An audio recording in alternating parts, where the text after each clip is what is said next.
ஆண்டவரும் இரட்சகருமாக இயேசு கிறிஸ்து இனிய நாமத்தில் உங்கள் யாவருக்கும் அன்பின் வாழ்த்துக்களை தெரிவித்துக் கொள்கிறேன். அருமையான தேவ பிள்ளைகளே, இந்த new day new hope daily devotion மூலமாய் இந்த நாளில் கூட உங்களை சந்திப்பில் நான் மிகுந்த மகிழ்ச்சி அடைகிறேன். அல்லேலூயா.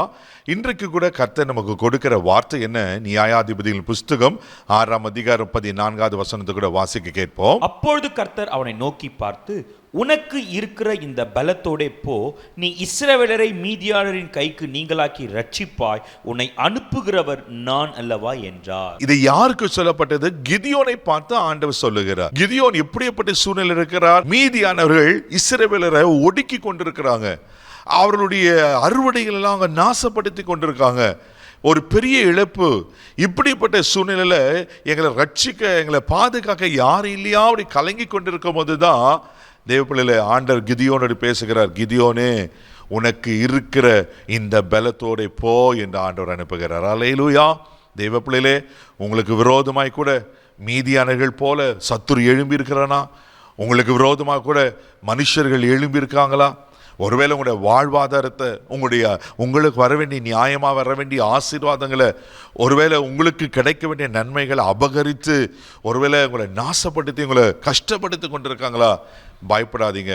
இன்றைக்கு கர்த்தர் அவர்கள் கையிலிருந்து உங்களை மீட்டெடுக்க, ரட்சிக்க அவர் வல்லமையுள்ளவராக இருக்கிறார். உன்னை அனுப்புகிறவர் நான் அல்லவா. அல்லேலூயா. தேவ பிள்ளைகளே, ஏதோ ஒரு மனுஷனோ ஒரு அரசனோ ஒரு அதிகாரி சொல்லல. இது சொன்னது யாருன்னா அண்ட சராசரம் படைத்த ஆண்டவர் சொல்லுகிறார். அல்லேலூயா. நான் உன்னோடு இருக்கிறேன், நான் உன்னை அனுப்புறேன். நான் உன்னை அனுப்பும் போது நீ ஏன் பயப்படணும்? தேவ பிள்ளைகளே, இப்போ ஒவ்வொரு நாடுகளுக்கு அம்பாசிடர்ஸ் இருக்காங்க. அந்த நாட்டிற்கு அங்கே அம்பாசிடர்களா இருக்கும் போது அந்த நாட்டுடைய பிரதிபலிக்கிறதா காணப்படுகிறது அல்லவா? தேவப்பிள்ளையிலே, ஆண்டவர் சொல்றாரு, உன்னை அனுப்புகிற நான் அல்லவா, நான் உன் கூட இருக்கும்போது நீ ஏன் பயப்படணும்? நீ பயப்படாத. கிதியோன் நாங்கள் நிறைய காரியங்கள் சொல்றாங்க. என் குடும்பத்தில் ரொம்ப சின்னவன், நாம் எளியவன், என்னால் எப்படி ஆண்டவர் செய்ய முடியும் அப்படின்னு சொல்லிட்டு. தேவப்பிள்ளையில, ஒருவேளை நீங்களும் அற்பமாக காணப்படலாம், ஒருவேளை உண்மையிலே பலன் இல்லாதவர்களாக காணப்படலாம், ஒருவேளை நீங்கள் ஆவியில சோர்ந்து போனவர்களாக காணப்பட, எப்படி இருக்கிறீங்க தெரியல. ஆனா ஆண்டவர் சொல்றாரு, நான் உன்னை பலத்தால் இடை கட்டுவேன். அல்லேலூயா. சங்கீதத்தின் புஸ்தகம் 18ஆம் சங்கீதம் 32வது வசனத்தை கூட நீங்க வாசிப்பீங்கன்னா சங்கீதக்காரன் இப்படியா சொல்லுகிறார். வாசிக்க கேட்போம். என்னை பலத்தால் இடை கட்டி என் வழியை செவ்வைப்படுத்துகிறவர் தேவனே. ஆமென். என்னை பலத்தால் இடை கட்டவர் நீங்க தானப்பா. நீங்க பலத்தால் இடை கட்டும் போது நான் பயப்படணும்? தேவப்பிள்ளை, ஆண்டவர் உங்களை பலத்தால் இடை கட்டும் போது நீங்க ஏன் பயப்படணும்? நீங்க உண்மையிலே ஒரு தைரியசாலி இல்லாம இருக்கலாம், ஒருவேளை கெப்பாசிட்டி இல்லாம இருக்கலாம், ஆனா உங்களை பலப்படுத்துகிற ஒரு கிறிஸ்து இருக்கிறார். அல்லேலூயா. அவர் உங்களை பலத்தால் இடை கட்டி சத்துரு கையிலிருந்து உங்களை விடுவிக்க அவர் உண்மையில தேவனா இருக்கிறார். நீங்க டிராபிக் போலீஸை பார்த்துருப்பீங்க. டிராபிக் போலீஸ் ரொம்ப லீனா அப்படியே ஒல்லி குச்சி மாதிரி இருப்பாரு. அவர் பார்த்தீங்கன்னா அவர் காத்துல பறக்கிற மாதிரி இருப்பாரு, காற்றடிச்சா பறக்கிற மாதிரி இருப்பாரு. ஆனால் அவர் கையில் இருக்கிற அந்த ஸ்டாப் என்ற போர்டு அவர் காண்பிக்கும் போது இவ்வளோ பெரிய பெரிய ட்ரக் வண்டியாக இருந்தாலும் நிற்க தான் செய்யும். ஏன்னா அவர் அடிந்து கொண்டிருக்கிற யூனிஃபார்முக்கும் அவர் கையில் இருக்கிற அந்த போர்டுக்கும் ஒரு அத்தாரிட்டி இருக்குது, ஒரு வல்லமை இருக்குது. அல்லேலூயா. ஒரு அதிகாரம் இருக்குது. அவர் சொல்லும் போது அவர் எப்படிப்பட்ட ஒல்லி மனுஷனாக இருந்தாலும் அவருக்குள்ள இருக்கிற அந்த அதிகாரத்தினால பெரிய ட்ரக்கம் நிற்குது அல்லவா?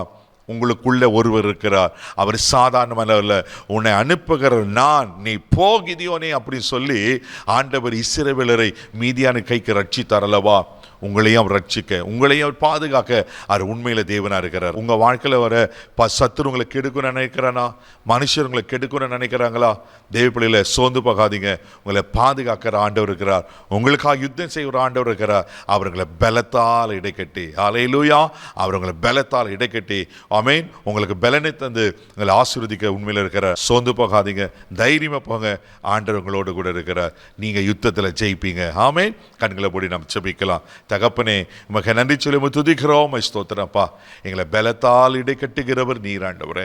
அன்றைக்கு கிதியோனை பார்த்து சொன்னீங்களே, உனக்கு இருக்கிற இந்த பலத்தோடு போன்று. ஆண்டவரே ஸ்தோத்திரம்.